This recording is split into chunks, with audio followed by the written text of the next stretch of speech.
What's your sense of Wang Yi and Jaishankar meeting in Moscow at this moment?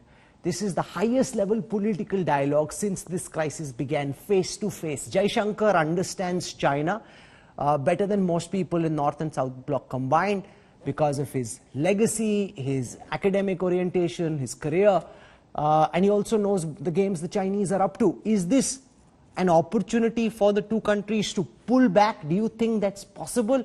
Or do you think we're too far down the road of conflict for any scaling back now? Jayadeva Ranade. The fact that they're meeting indicates that there is a possibility, and I'm saying a possibility, actually a slim possibility, that we might be able to diffuse the situation. But here let me add 2 points of caution. One, that Wang Yi and the Chinese Foreign Ministry are fairly low down in the ladder of decision making as far as territorial issues are concerned.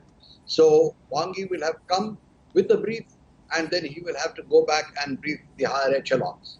Second, the decision to mount this operation from the planning upwards has been in the hands of Xi Jinping, the Chinese president.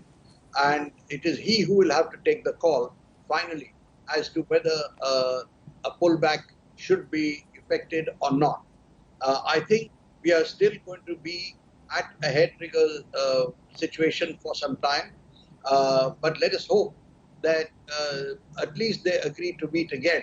I think that would be the main situation, but my sense that the Chinese will stick firm to their ground, that they are where they should be, and we of course are insistent that they go back to the pre-May position, and rightly so. So it's going to be a very tough negotiation if negotiations commence.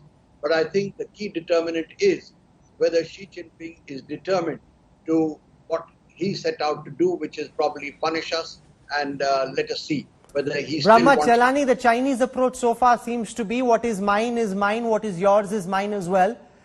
And therefore, when Wang Yi and Jaishankar meet in Moscow, do you see any possibility of a reconciliation, of a face saver of the Chinese agreeing to pull back, or do you believe it's now just too late for that? They'll try and string us along as they've tried recently? Well, we are now focused on the Wang Yi Jaishankar meeting, but we forget that Wang Yi is the same Chinese official who concluded a disengagement deal with India more than 2 months ago.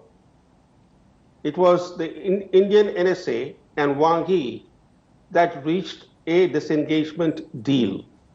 Today's grave situation is a result of the collapse of that disengagement deal. How did that deal collapse? Because the Chinese refused to honor their own commitments. It was Wang Yi, the foreign minister, who was also the state counselor and the special representative, who reached that deal with Ajit Doval. For China, diplomacy is a means primarily for two things. One, to consolidate their territorial gains that they have made in several sectors of Ladakh, including Devsang, in Galwan Valley, Hot Springs, Gogra, and the northern side of Pangong Lake. And second, to deceive and outwit India. That's how they have used the talks.